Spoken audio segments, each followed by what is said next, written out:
Entonces comenzaremos con la materia de farmacología.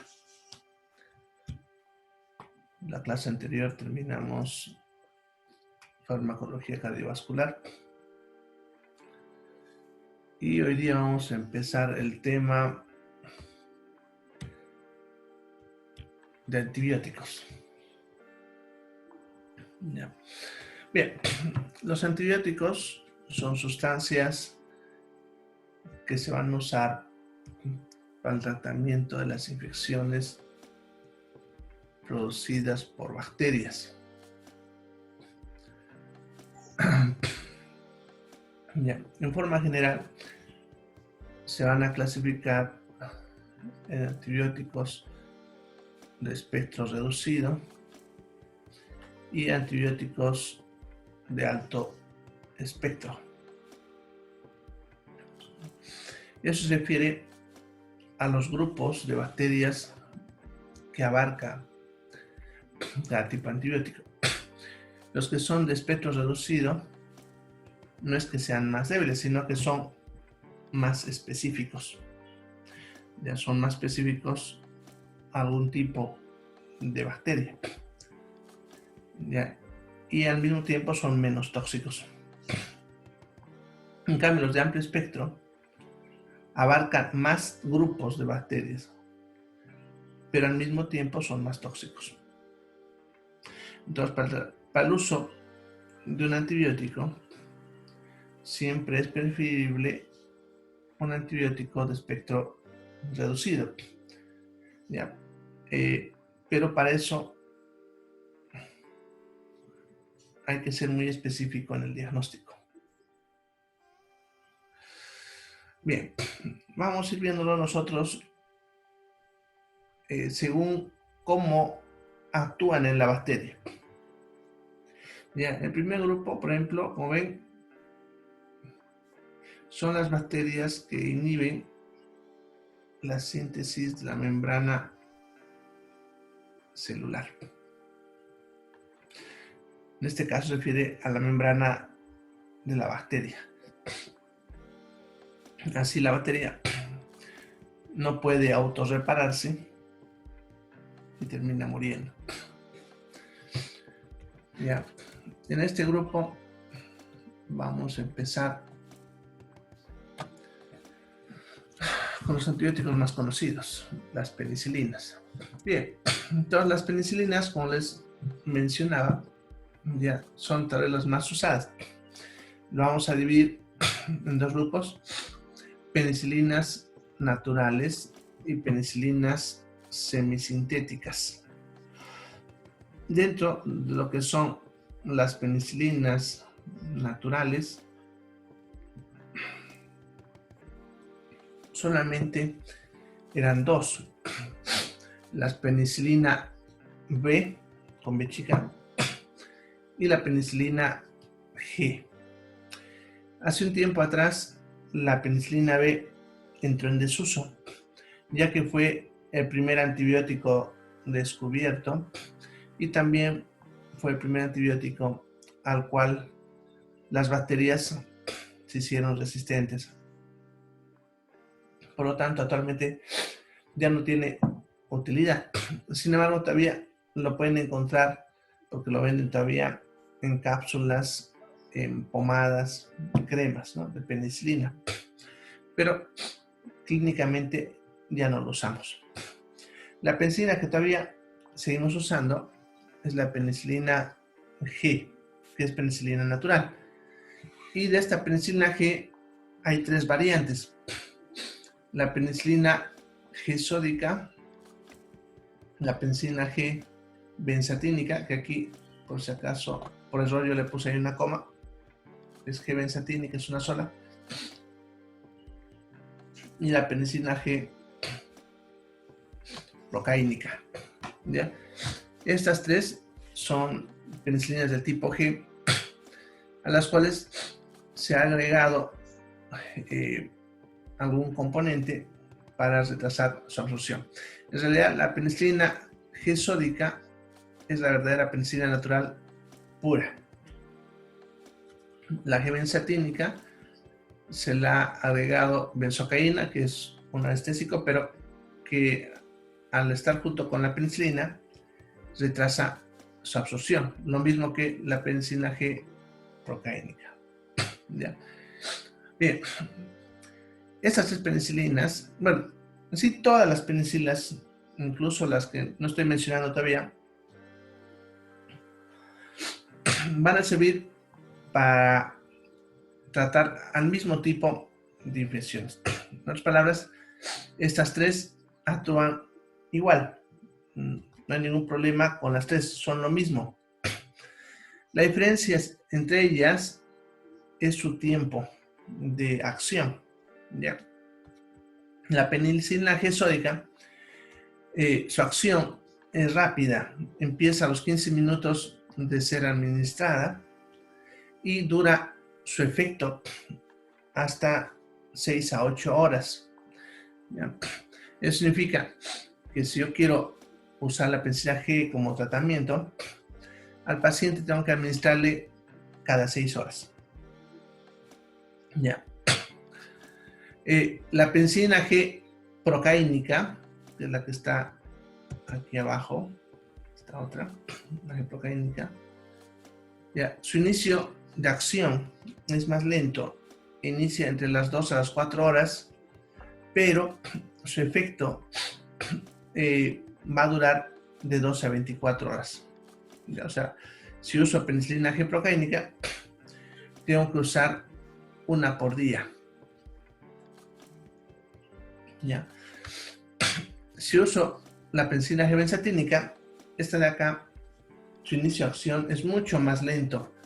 Tarda en iniciar de 12 a 24 horas. Incluso algunos autores refieren 24 a 48 horas para su inicio. Pero su acción puede durar de 15 a 30 días. ¿Ya? Entonces, si uso penicilina G benzatínica, basta con una dosis y ya está cubierto el paciente. El único problema es que tardaría en empezar, así que el paciente todavía se sentiría mal por lo menos unos 2 días y después recién se vería el efecto. Ya. Por si acaso, estas tres vienen solamente en frasco ampolla para uso inyectable. Ya, la sódica, la primera, es la única que se puede usar endovenosa e intramuscular. En cambio, la benzatínica y la procaínica solamente son para intramuscular. ¿Ya? Ahora, debido a sus diferentes tiempos de acción, dependiendo de la situación, lo vamos a usar. Por ejemplo, si vamos a internar a un paciente donde necesitamos usar penicilina y estando internado, vamos a usar la sódica, ya que como le vamos a colocar una vía, es un suerito, por ahí podemos pasarle cada 6 horas la droga, ¿no? Y cuando ya esté mejor, él se va de alta, 1 o 2 días antes le ponemos la procaínica, una por día, y si todo resulta bien, el día del alta le colocamos una benzatínica. Y listo. Con eso ya lo dejamos cubierto el paciente. ¿Ya? Sin embargo, actualmente hay combinaciones comerciales de esas tres penicilinas. ¿Ya? Vienen con nombres diferentes comerciales. Por ejemplo, los más conocidos son el Terbosil 633. A ver, vamos a poner acá. Así, 63. ¿Cuál es este?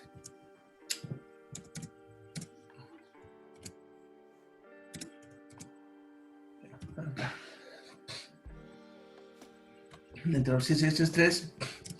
Y de vago viene con nombre Triapen. Ahí está. Es el mismo. Ahora, este trae de la penicilina G sódica. Vamos a poner así abreviadito. Penicilina G sódica Ya trae 300.000 unidades.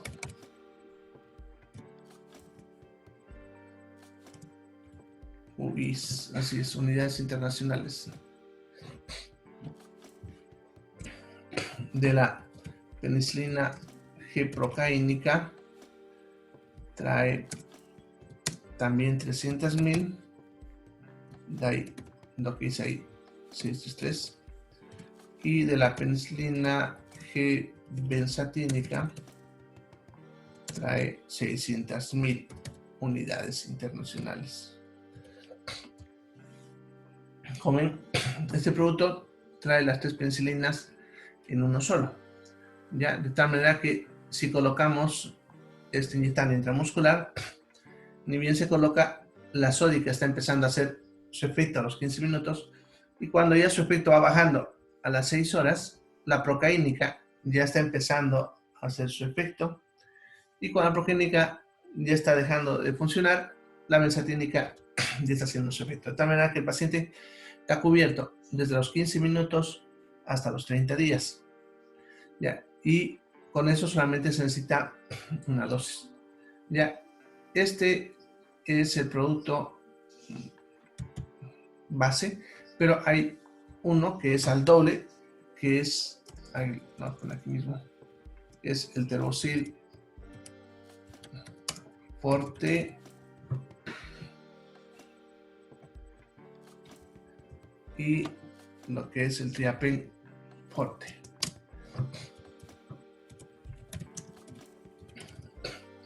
Este de acá trae lo mismo, pero la diferencia es que viene al doble, ¿no? Viene 600.000 de sódica, 600.000 de procaínica y trae 1.200.000 de la benzatínica.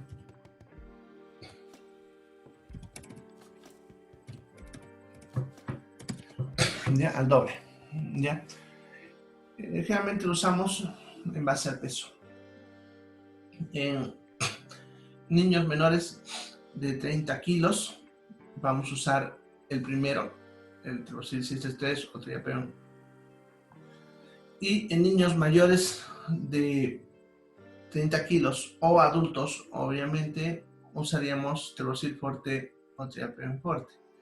Como el paciente está cubierto por 15 a 30 días, entonces basta con una sola dosis. No necesitamos estar pinchando 2 ni 3, basta con una. Bien, esa es la penicilina que se usa actualmente, ¿ya? Entonces, de repente ustedes alguna vez han sido pinchados con uno de estos dos. Bien, eso serían entonces las penicilinas naturales, ¿ya? Luego tenemos las penicilinas semisintéticas, que serían todas las otras que están ahí en la pizarra, ya, la dicloxacilina,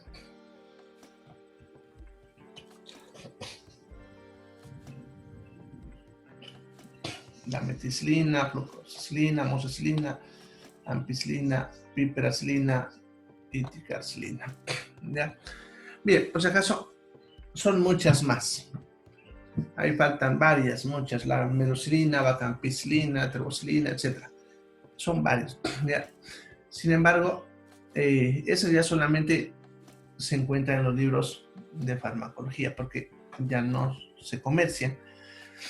Simplemente fueron variantes que fueron apareciendo, pero que no tuvieron, podemos decir, alguna ventaja extra o algo para seguir usándolas, ¿ya? En cambio, estas que todavía usamos tienen alguna característica que les hace que sigamos usando, ¿ya? Por ejemplo, la dicloxacilina y la meticilina se usan en bacterias que son resistentes a las penicilinas, principalmente el estafilococo, ¿ya? Lo que es la piperacilina y la ticarcilina, para cuando el paciente tiene una bacteria llamada Pseudomonas, que es otra bacteria que también se ha vuelto resistentes. Ya, en cuanto a las otras tres, como la amoxicilina principalmente, su principal ventaja es que es comercial. ¿Ya? Es fácil hacer preparados. ¿Ya? Eso significa hacer jarabes, ¿no? Diferentes preparaciones que con nosotros es difícil. ¿Ya? Lo cual ha sido que sea más fácil para la industria farmacéutica producir en diferentes presentaciones. Vienen en jarabes, en cápsulas, con liberación retardada, etc. ¿Ya? Eso la facilita. Además, que de todas es la que menos efectos adversos se suele observar. Va a tener los mismos efectos que hemos visto, pero el detalle está que aparecen mucho más rara vez que los demás. ¿Ya? Nosotros es más frecuente sus efectos adversos. ¿Ya? Entonces, su capacidad de poder usarse de diferentes formas es lo que ha hecho que la penicilina se convierta en la penicilina que se puede usar por vía oral más que cualquier otro. Bien, ¿para qué sirven las penicilinas? Las vamos a usar en infecciones producidas por bacterias gram positivas. Bien, ¿cuáles son? Bueno, eso lo vamos a ver en microbiología, así que no se preocupen por saberlo. Sin embargo, a manera de repasar, si ustedes quieren, ya las gram positivas tendríamos ahí a los streptococos principalmente, ya que es para los que más se suelen usar. Ya, por si acaso, cuando hablamos de antibióticos, no es correcto decir sirve para tal enfermedad. Por ejemplo, si me pregunta, ¿sirve para la faringitis, las amidalitis? Yo voy a decir que eso depende de la bacteria, ¿ya? Porque hay bacterias gram positivas, gram negativas, virus incluso, que pueden producir faringitis. Lo mismo con cualquier otra infección. Entonces, por eso, cuando hablamos de antibióticos, no ponemos las enfermedades, ya porque una enfermedad puede producir por diferentes bacterias. En este caso, lo que hay que hacer es sospechar si es una bacteria gram positiva, gram negativa u otra, y según eso, actuar. En cuanto a las contraindicaciones, las penicilinas han sido los antibióticos tal vez menos tóxicos de todos, ¿ya? Se ha podido observar que si bien tienen efectos adversos, estos efectos adversos rara vez se ven o rara vez se observan, ¿ya? Y por lo tanto no tienen ninguna contraindicación específica, lo cual permite que podamos usar casi en cualquier cosa. Incluso se pueden usar durante el embarazo. Por eso, como ven, no hay contraindicaciones, ya que no le haría daño al feto, ¿ya? Sin embargo, la principal contraindicación, que es lo que se ha observado, es que es muy frecuente que las personas sean alérgicas a las penicilinas. Hay que tener en cuenta que las penicilinas son sustancias derivadas de un hongo, de Penicillium notatum, que es un hongo. Ya, por lo tanto, naturalmente nosotros tenemos una inmunidad hacia los hongos, lo cual puede que genere de forma natural una alergia hacia cualquier derivado de los hongos, como nuestras drogas, ¿no? Entonces, facilitaría que sea más frecuente la alergia. Ya, ahora, sucede que las cefalosporinas son moléculas parecidas, son también antibióticos, lo vamos a ver más ratito, ¿ya? Y son moléculas que se parecen en cuanto a la parte química, ¿ya?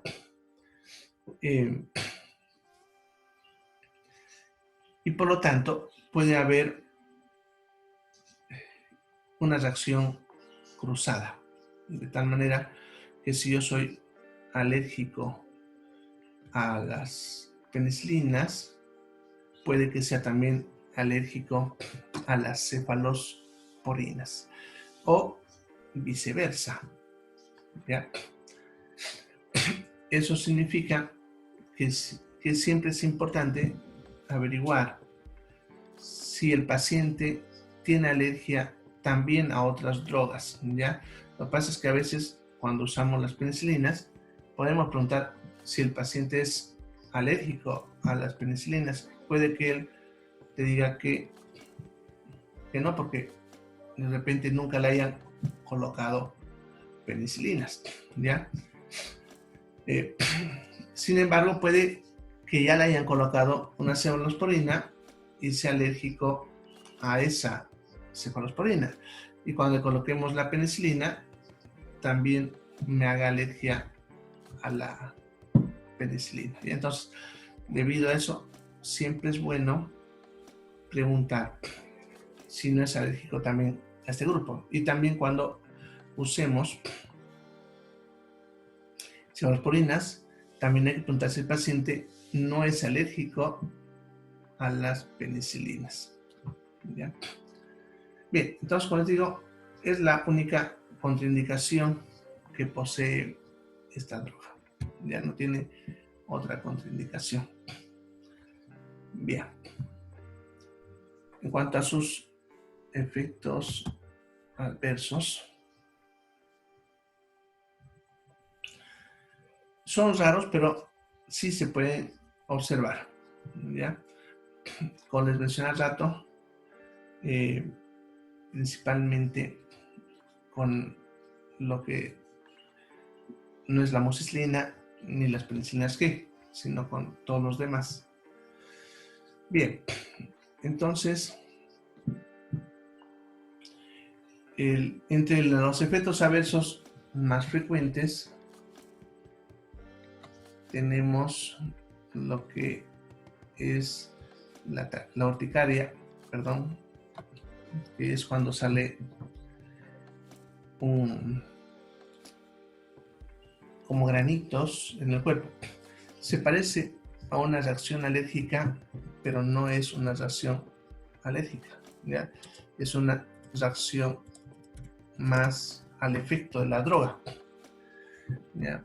Puede haber fiebre, pero no es frecuente, ¿ya? Sin embargo, eso es importante siempre verificar en los pacientes que están consumiendo esta droga y otras que van a ver que pueden generar fiebre, ya que puede hacernos confundir. Lo pasa normalmente cuando nosotros usamos antibiótico, la mejor forma de hacerle seguimiento y saber si están mejorando o no es con el uso, pero con la observación de la fiebre.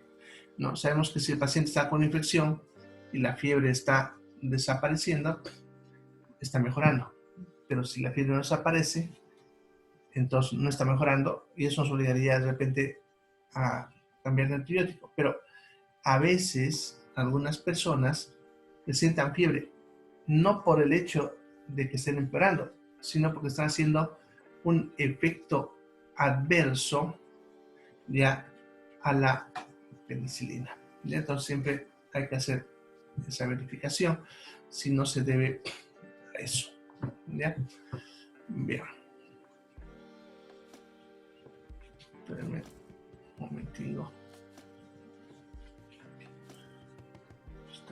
Acá está. Bien. Luego lo que son los demás como la colitis pseudomembranosa, leucopenia, neuropatía, nefropatía, hipotensión arterial, taquicardia, son raros, muy raros. Ahora, por ejemplo, acá, lo que es la hipotensión arterial, por ejemplo, la taquicardia, el síncope, ¿ya? O los temblores, a veces son malinterpretados, ¿ya? Esto es aclaro bastante porque cuando hablamos de penicilinas, siempre es importante tomar en cuenta esto. Lo que pasa es que a veces, hasta los mismos profesionales, cuando el paciente a veces desmaya, cuando le colocas una penicilina, dice que es alérgico, pero eso no es correcto, ¿ya? Un paciente que hace alergia va a hacer ronchas, le va a picar el cuerpo, se va a poner rojo, se va a empezar a hinchar, y eso le puede llevar ya sea al shock anafiláctico o al edema de glotis, que puede terminar matándolo, obviamente, en caso de que sea una alergia severa. Sin embargo, si el paciente simplemente se desmaya, pero no presenta ninguna de estas señas que les menciono, entonces no es alergia, ¿ya? Simplemente fue un efecto adverso, ¿ya? Es muy frecuente a veces que confundan una reacción alérgica con un efecto adverso. Ya, lo que es somnolencia, confusión, ansiedad, rarísimos. Ya, yo nunca he visto un paciente mío que haya hecho esos efectos adversos. Sin embargo, sí pudiese pasar, ya que han habido casos. Bien, eso serían entonces las penicilinas.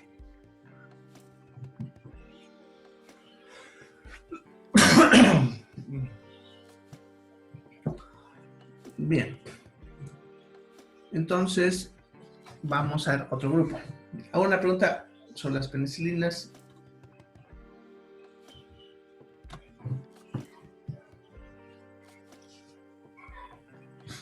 Bien, vamos a ver otro grupo, las cefalosporinas.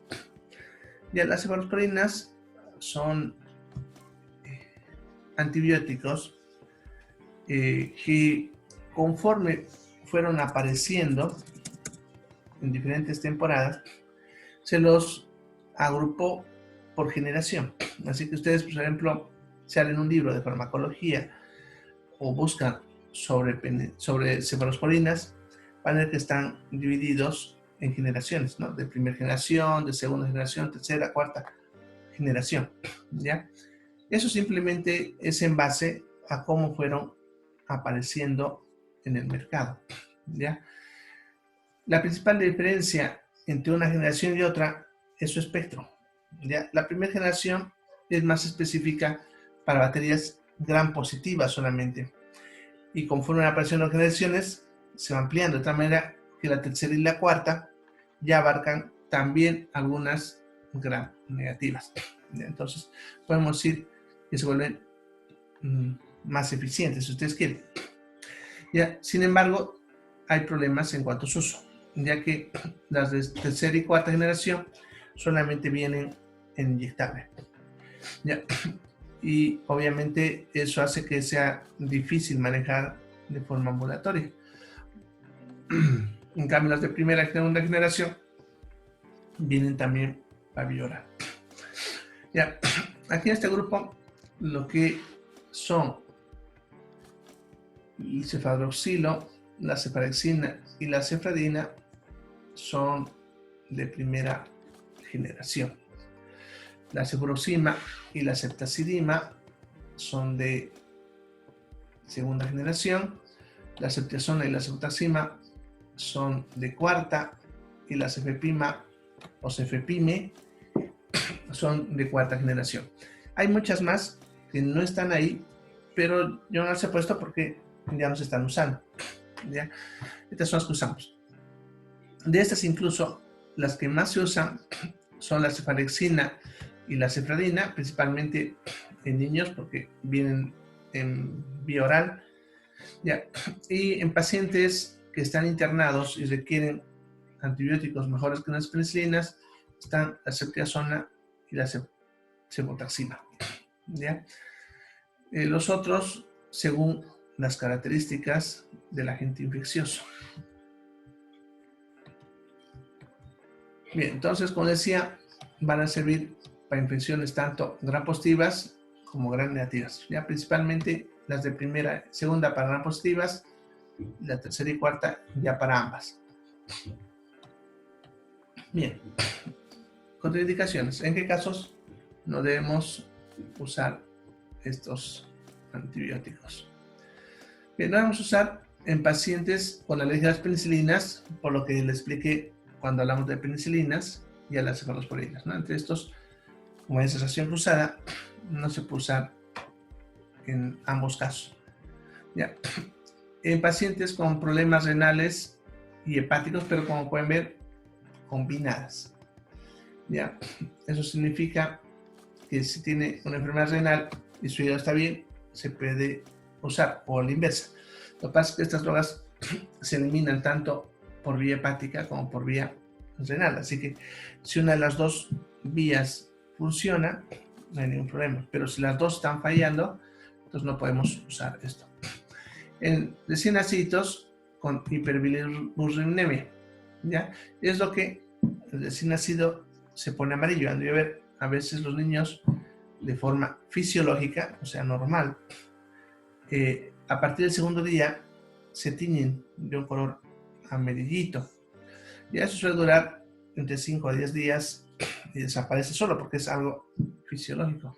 Sin embargo, durante ese tiempo no se puede usar estos antibióticos porque bloquearían el proceso de eliminación de la bilirrubina a nivel hepático.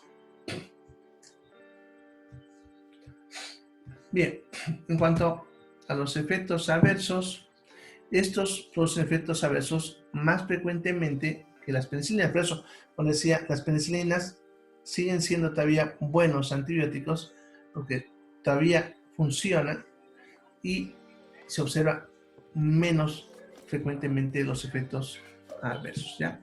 Entre los efectos adversos más frecuentes que suelen observar de estos antibióticos están las diarreas, las estomatitis, que eso es cuando se inflama la parte de las encías o la boca por dentro. Incluso en algunos pacientes se le hace ulceritas, ¿ya? Y eso obviamente hace que tengamos que suspender el antibiótico, porque a veces, a menos en niños pequeños, suele ser bastante molesto y les puede dificultar su alimentación, ¿ya? La glossitis es cuando se inflama la lengua, ¿ya? El otro que es frecuente es la susceptibilidad a la infección por cándida. Ya, las cándidas son un grupo de hongos del tipo de las levaduras que normalmente aprovechan cuando el cuerpo tiene su sistema inmune debilitado por algún motivo, y entonces ellas pueden aprovechar de atacarlos.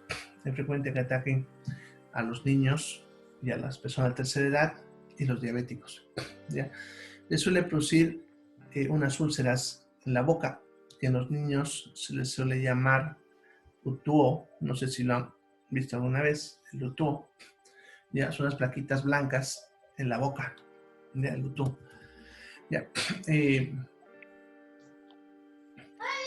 Puede atacar el esófago en personas principalmente de la tercera edad, haciendo que les produzca dolor para tragar o para comer. En los niños pequeños le puede afectar el intestino, produciendo diarreas, y en las personas de la tercera edad o en mujeres diabéticas pudiese atacar la vulva, ¿no? La región genital, y producir vulvovaginitis con secreción blanquecina como leche cortada, ¿ya? Entonces, eso se suele deber a cuando el sistema inmune se debilita. Y cuando se usa este antibiótico, como pueden ver, puede haber leucopenia, que es cuando los glóbulos blancos se reducen, ¿ya? Entonces, eso puede generar que facilite el ataque por estos hongos. Sin embargo, una vez que se deja de usar el antibiótico, el mismo cuerpo se encarga de destruir ese hongo. No es un hongo muy peligroso, pero como ven, produce patologías incómodas, podemos decir, ¿no? Ya. Bien, los demás efectos adversos son raros. Ahora, este de acá, el último, este podemos decir que es más que frecuente, ocurre siempre, en dos antibióticos, en la cefotaxima y más que todo en la ceftriaxona. Sucede que la ceftriaxona va a doler sí o sí, aun cuando le pongamos antibiótico. Es muy dolorosa, es lo que los pacientes siempre se quejan. Entonces, cuando uno usa ese antibiótico, hay que advertir al paciente que le va a doler, porque ustedes saben cómo son los pacientes, creen que es la mano de quien pincha, ¿no? Cuando es el antibiótico, ¿ya? Este es muy doloroso. Y si bien se puede colocar con lidocaína, porque incluso en su diluyente viene con lidocaína, aún así es dolorosa, ¿ya? Bien, entonces eso hay que tenerlo en cuenta con la ceftriaxona principalmente. Por si acaso incluso duele por la vía endovenosa, ¿ya? O sea, no es solamente la nalga, sino que también cuando se usa en vena es muy dolorosa. Y eso hay que avisar siempre al paciente. Bien, eso serían las cefalosporinas. Bien, luego tendríamos el grupo de los glucopéptidos, perdón. Ya, los glucopéptidos ya, serían dos, la vancomicina y la teicoplaminida, pero principalmente la vancomicina, que es la que usamos actualmente, ¿ya?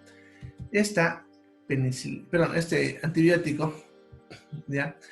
Vamos a usarlo, fíjense, solamente en pacientes que tienen bacterias que ya son resistentes a las penicilinas, ¿ya? O sea, no lo vamos a usar como primera alternativa, si ustedes quieren. Las penicilinas son mucho más efectivas, menos tóxicas, más fáciles de manejar, etc. Sin embargo, a veces las bacterias se vuelven resistentes. Y aquí lo que hay que aclarar es que lo que se vuelve resistente es la bacteria, no somos nosotros, porque siempre hay esa confusión. El paciente dice, yo soy resistente a este antibiótico, por eso no me puede dar.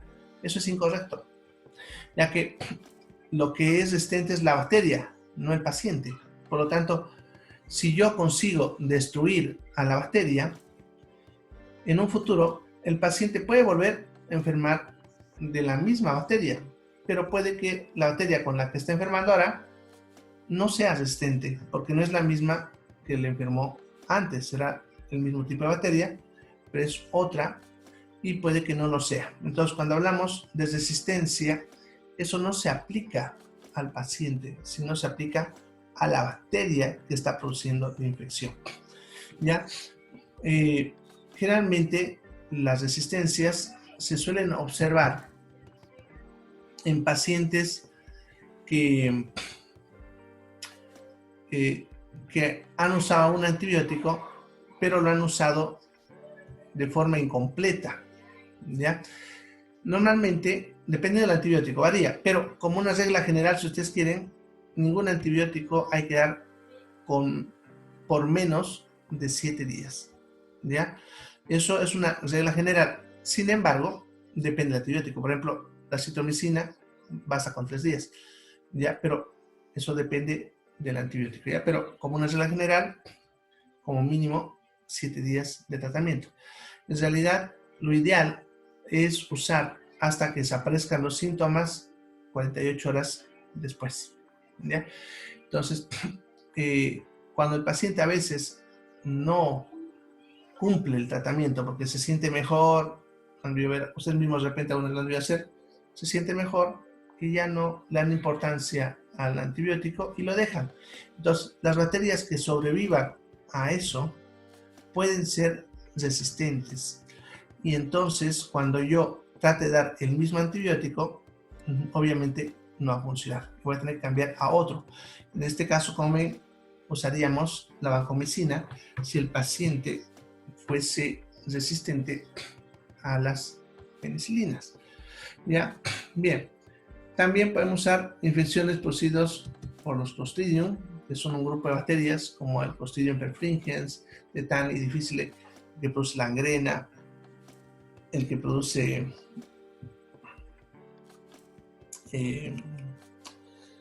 la colitis pseudomembranosa, por ejemplo, ¿ya? Bien.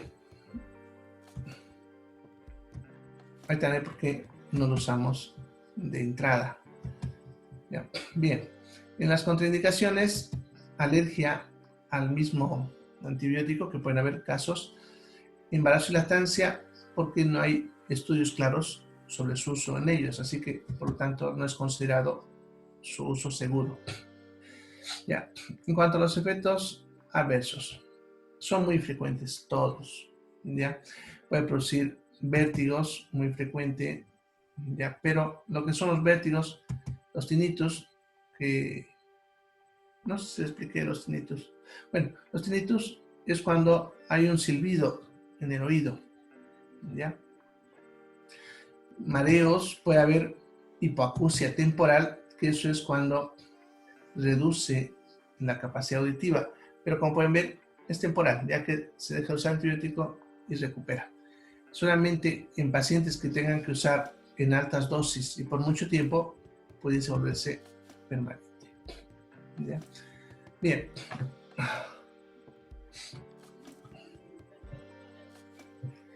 Bueno, puede haber anemia, trombocitopenia, que es cuando las plaquetas disminuyen. ¿Ya? Bien. Luego tendríamos el síndrome del hombre rojo y la tromboflebitis. Bueno, a partir de acá, del síndrome del hombre rojo, de acá hasta acá, estos efectos se suelen ver cuando el antibiótico pasa muy rápido, ¿ya?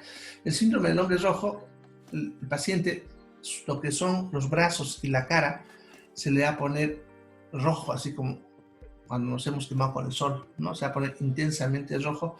El paciente tiene una sensación de ardor o quemazón bastante desesperante. Ya, podemos tener tromboflebitis, que tal vez de esto es lo más frecuente y por eso, por las precauciones que ahorita vamos a hablar, ya, que es cuando dentro de la vena que se está colocando, ya la vena se inflama sus paredes y eso genera que se forme un coágulo dentro de esa vena. Eso hace que la vena, además de que empiece a doler, se tape y por lo tanto ya no podamos pasar medicamentos ni sueros por esa vena. Nos va a forzar a que tengamos que buscar otra vena y pinchar en otra vena. ¿Ya? Y no podemos estar en un paciente internado a cada rato buscándole una vena nueva. Entonces, es una complicación que hay que evitar y eso se evita con la precaución que vamos a ver. ¿Ya? Lo mismo, la hipotensión arterial, que es cuando se baja la presión, o la bradicardia, cuando el corazón late muy lento, prurito, que es picazón, y fiebre, ¿no? Todos estos se ven cuando la droga no se tiene el cuidado y se pasa muy rápido, ¿ya? Entonces, para evitar estas complicaciones, y principalmente la más frecuente y la que más molesta a los pacientes, obviamente vas a tener que pincharlo cada rato, ¿ya? Es la siguiente. Debemos diluir la droga en 150 ml de solución fisiológica y calcular para que pase en un tiempo mayor a 60 minutos. Para eso vamos a usar un sachet. Ya no sé si lo conocen, pero ahorita lo voy a poner acá para que los reconozcan. La debió haber seguro, pero no saben qué se llama. Bueno, algunos, ¿no? Algunos de repente deben saber. Ahí está. Ya, ese es lo que es el sachet. Este es de 100. Hay otros de más. A ver, aquí hay uno de 150. Les vamos a...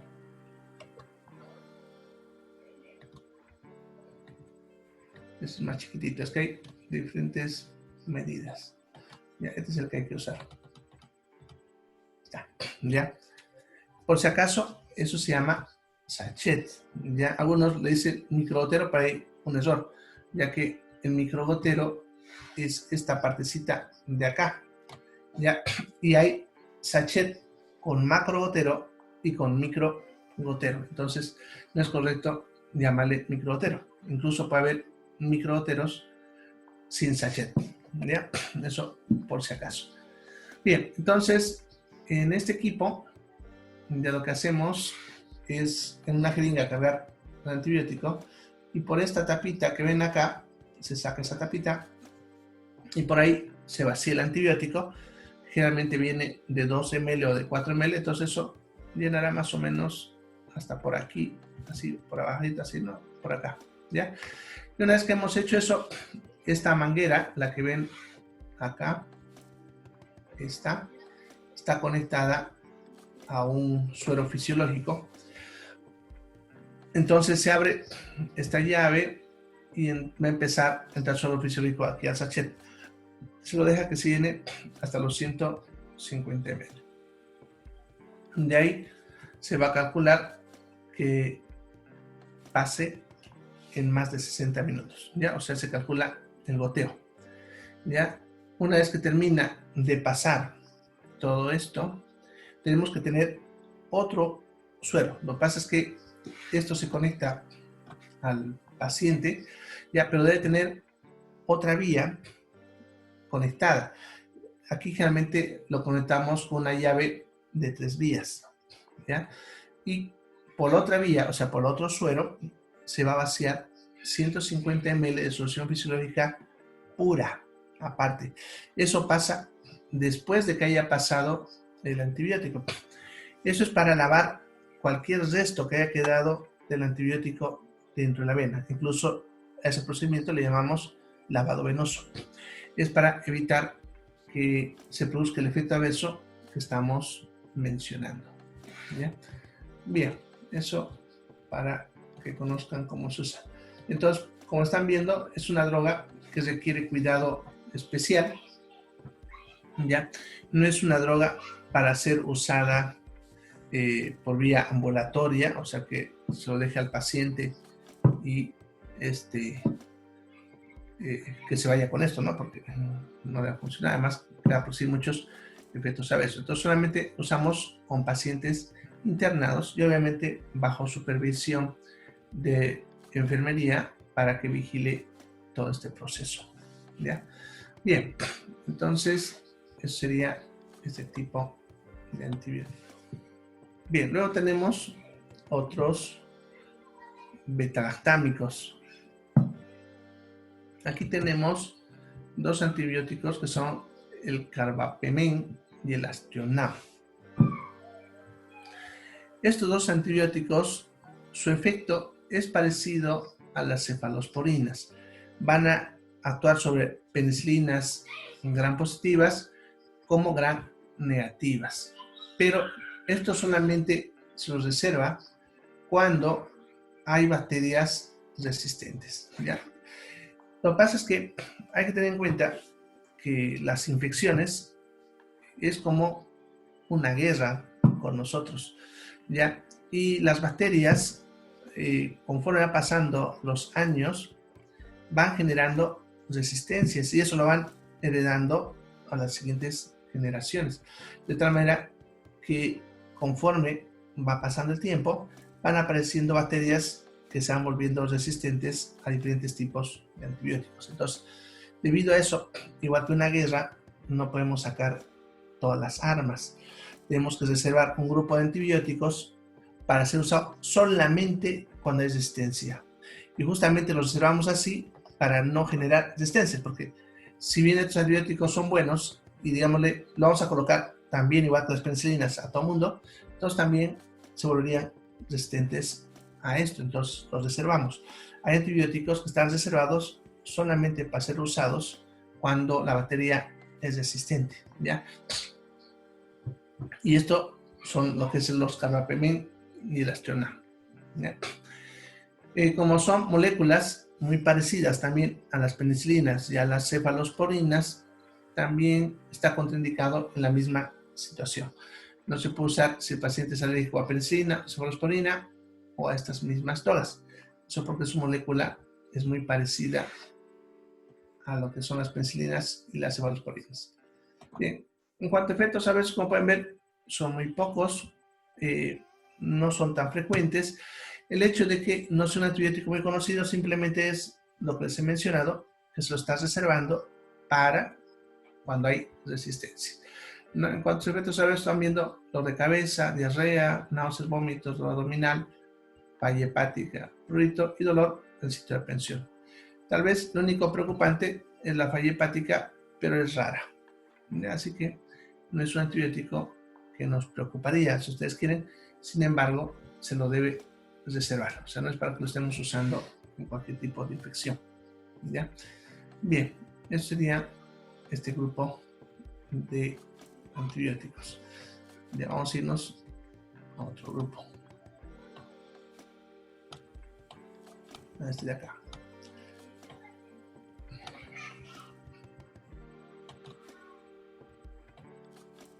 Vamos a ver las bacterias que inhiben la síntesis de las proteínas. Ya, son bacterias que actuarían bloqueando la producción de las proteínas en las bacterias. Por lo tanto, las bacterias, al no poder fabricar proteínas, no pudiesen hacer sus procesos metabólicos y eso causaría su muerte. Ya, en este grupo vamos a ver los siguientes tipos de antibióticos. Ya empezaremos con las tetraciclinas. Las tetraciclinas son los antibióticos que fueron bastante usados, incluso la misma tetraciclina que, como ven, no está ahí, ya que el grupo se llama tetraciclinas, pero los antibióticos que les he puesto solamente son la doxiciclina y la aminociclina, ya que la tetraciclina, si bien la pueden encontrar todavía en farmacias, ya han entrado en desuso por el personal médico. Ya actualmente solamente es de uso veterinario, sin embargo todavía lo pueden encontrar, como les decía, en farmacias. Ya, las tetraciclinas fueron un grupo de antibióticos que cuando aparecieron, como son de amplio espectro, significa que matan montones de tipos de bacterias, fueron bastante usadas. Sin embargo, ya después se vieron que producían muchos efectos adversos preocupantes y por eso se dejaron de usar. ¿Ya? Actualmente, como decía, solamente se usa la doxiciclina y aminociclina, que si bien también hay el riesgo de que produzcan los mismos efectos adversos que vamos a ver ahorita, se producen muy rara vez, así que a pesar de todo son más seguras. ¿Ya? Bien, por lo tanto, se van a usar para infecciones bien específicas, en las cuales otros antibióticos pueden ser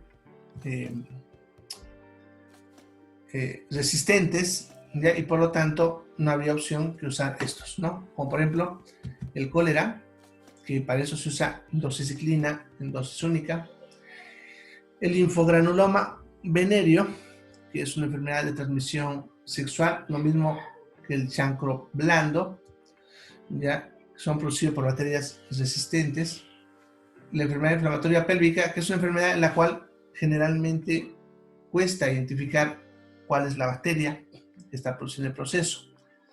En meningitis meningocócicas, que son producidas por la Neisseria meningitidis, una bacteria también difícil de tratar.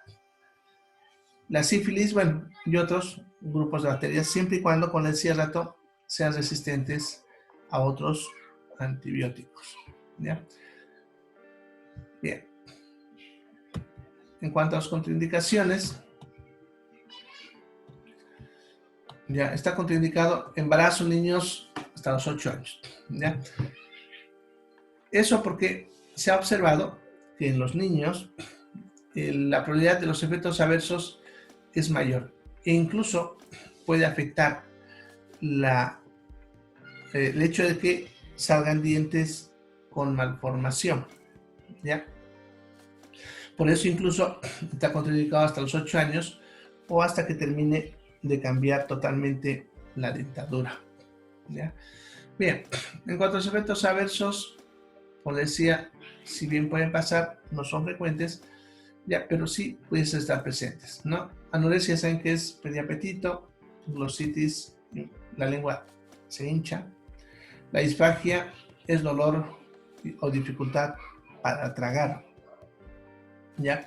O bien puede haber aumento de susceptibilidad a la infección por cándidas, lo mismo que las cefalosporinas, ese hongo que les mencionaba. La fotosensibilidad, que es cuando nos aparecen manchas en la piel al exponernos al sol, ¿ya? Bueno, y de estos antibióticos, lo más frecuente y preocupante son estos dos, ¿ya? Pueden producir anemia y trombocitopenia, más que todo anemia. Y de repente algunos pacientes que ya de por sí son más susceptibles o ya tienen anemia, pueden convertirse en peligrosos, ¿ya? Entonces, es lo que hay que tener cuidado con este grupo de antibióticos.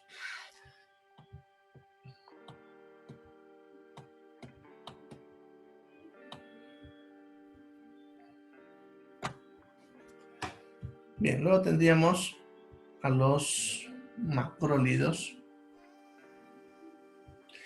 Ya, en el grupo de los macrólidos tendríamos a la citromicina, que la voy a estar escuchando bastante hablar en estos tiempos, ¿no? Por lo del COVID. La eritromicina y la claritromicina, ¿ya? De estos, el más antiguo es la eritromicina, ¿ya? Este antibiótico, en cuanto a su efecto, es idéntico a la penicilina. Por lo tanto, se suele usar en pacientes que son alérgicos a la penicilina. Entonces, este antibiótico es nuestra alternativa en pacientes que son alérgicos a las penicilinas y por ese motivo no podemos darle, ¿ya? Entonces, es importante saberlo, ¿ya? Cualquiera de ellos, pero principalmente la eritromicina, ¿ya? Pacientes que sean alérgicos a las penicilinas, ¿ya? Bien, ahora abarca varios grupos de bacterias y la citromicina es un derivado moderno que tiene ya características de las drogas que han estado saliendo en los últimos años, en el cual se trata de reducir el uso de medicamentos en dosis continua o muy seguidas, ¿no? Por ejemplo, una penicilina tengo que dar al paciente cada 6 horas por 7 días. En cambio, la citromicina, como tiene un efecto de almacenar en el cuerpo la droga, ¿ya? Entonces, una dosis, o sea, una tableta, en el cuerpo va a durar de 3 a 4 días. Por lo tanto, cuando se usa acitromicina, basta con tomar por 3 días. Si tomamos por 3 días, el paciente va a estar cubierto por 7 días, si se dan cuenta, ¿ya? Además que requiere una sola dosis diaria. Y esa es la tendencia moderna en farmacia, no estar teniendo que dar tantas tabletas, porque los pacientes, cuando se les da muchas tabletas, ellos tienden a no tomar o olvidarse. En cambio, como este, por ejemplo, tendría que tomar una tableta por día, por 3 días, entonces es más fácil que el paciente complete el tratamiento y por lo tanto, así también reducimos el riesgo de que hagan resistencias, ¿ya? Bien. Bueno, y algo parecido con la claritromicina, ¿ya?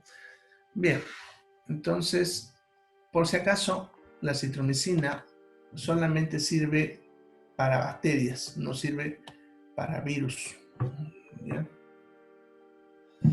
Bien, contraindicaciones, alergia a las mismas, que es raro, pero puede pasar.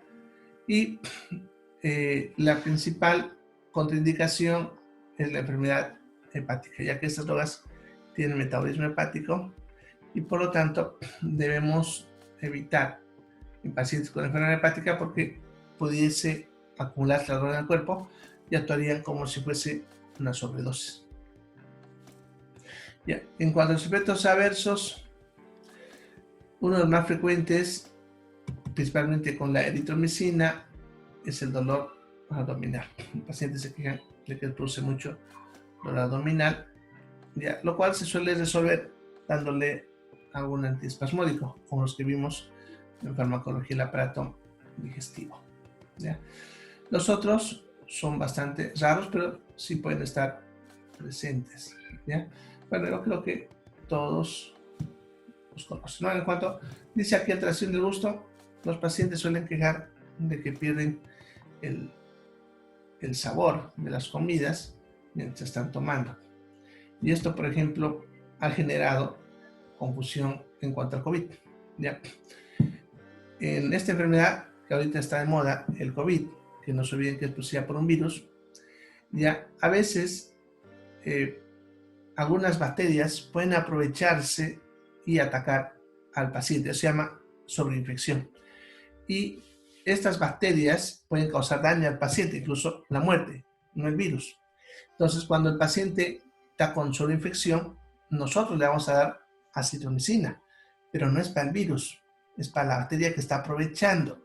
¿Ya? Eso, como hay personas, como algunos que no vamos a hablar en Beni, por ejemplo, que han hablado useras, han empezado a usar la acitromicina de forma preventiva, lo cual es bastante desquiciado, si ustedes quieren, ya que si vos lo haces de forma preventiva, estás generando resistencias y además no hay que matar, ya que no va a matar al virus del COVID, va a matar a las bacterias que están aprovechando. Y si el paciente no está con COVID, no va a funcionar para nada. Entonces, sucede que hay personas que cuando apareció más que todo, empezaron a tomar acitromicina preventivamente. Y el problema es que, como altera el gusto, muchos creyeron que les dio COVID. ¿Ya? Sin embargo, simplemente era un efecto adverso de esta droga. Creo que eso ya les había mencionado el otro día, pero es algo que suele pasar cuando la gente no está muy bien informada sobre cómo se usan este tipo de drogas. Bien, eso sería en cuanto a los macrólidos. Luego estaría el grupo de los cloranfenicoles, que también eran varios antibióticos, pero solamente quedó la molécula base, que es el mismo cloranfenicol. Los otros derivados han entrado en desuso porque no tenían nada especial. Ya, bien, este antibiótico, el cloranfenicol, ya, se va a usar de forma muy específica solamente para tres cosas, porque el riesgo de su efecto tóxico es alto, ¿ya? Entonces, no es una droga que se puede dar así para cualquier cosa, ¿ya? Es otro parecido a la tetraciclina. Cuando apareció, como sirve para muchas bacterias, entonces lo empezó a usar también de forma indiscriminada, ¿no? Para todo, ¿ya? Y ya nomás empezaron a aparecer los efectos adversos peligrosos, lo cual hizo que se lo restrinja su uso. Actualmente solamente está indicado para tres cosas, a pesar que pueda servir para otras cosas, pero solamente para tres cosas y solamente si es que ya se hizo resistente a cualquier otro antibiótico, ¿ya? ¿Cuáles son estas tres cosas? Fiebre tifoidea, meningitis por bacterias gram negativas y las grandes infecciones por anaeróbicos, ¿ya? Solamente a esas tres está totalmente indicado. Se puede usar también, pero ya solamente en colirio, ya no estamos hablando de uso intramuscular, endovenoso o por vía oral, sino solamente en gotitas en el ojo o en ungüento oftálmico para el ojo, en infecciones resistentes, ¿no? Las famosas conjuntivitis, ¿ya? Ahí se puede usar el cloranfenicol, pero solamente para esas situaciones. Claro que cuando hablamos de la forma ocular del colirio o el ungüento oftálmico, ahí no entraría las contraindicaciones ni el efecto adverso porque la cantidad de la droga es muy pequeñita para que pueda hacer alguno de sus efectos. Entonces solamente se aplicaría a la oral o a la parenteral. Bien, contraindicaciones. Anemia es la principal contraindicación y siempre que se usa este tipo de antibiótico debemos verificar que el paciente no esté con anemia. Sí o sí, ahorita van a ver por qué.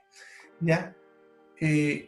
Embarazo y lactancia. El embarazo porque va a producir efectos sobre el feto, pueden hacer que nazca con alteraciones patológicas a nivel medular, lo mismo en la lactancia y en recién nacidos hasta que cumplan el año. Como su metabolismo es hepático, puede estar contraindicado en pacientes con enfermedad hepática. ¿Ya? Ahora, en cuanto a los efectos adversos, su principal efecto adverso es la anemia y la leucopenia. ¿Ya? Si bien estos son preocupantes, pero no peligrosos. Sin embargo, estos de acá, lo que es la hipoplasia medular y la aplasia medular, son preocupantes. ¿Ya? Eso es cuando se daña la médula ósea, y la médula ósea es donde se fabrican los glóbulos rojos y los glóbulos blancos.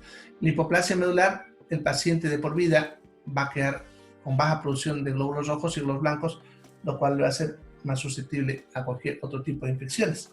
Y la aplasia medular es cuando la médula queda totalmente destruida. Eso significa que el paciente no va a poder producir glóbulos rojos ni glóbulos blancos, y eso es mortal. ¿Ya? Entonces, esto es lo que más preocupa. Por eso, en sus precauciones, como ven, cuando se usan estas drogas, se van a hacer controles hematimétricos. Significa que tengo que pedirle hemogramas de control cada 48 o 72 horas para ver si no está empezando a producir anemia. ¿Ya? Si está empezando a producir anemia, se deben suspender. ¿Ya? Eso por el riesgo de que pueda ser hipoplasia o aplasia medular. Bien, eso sería entonces los cloranfenicoles. Chao chicos, chao chicas.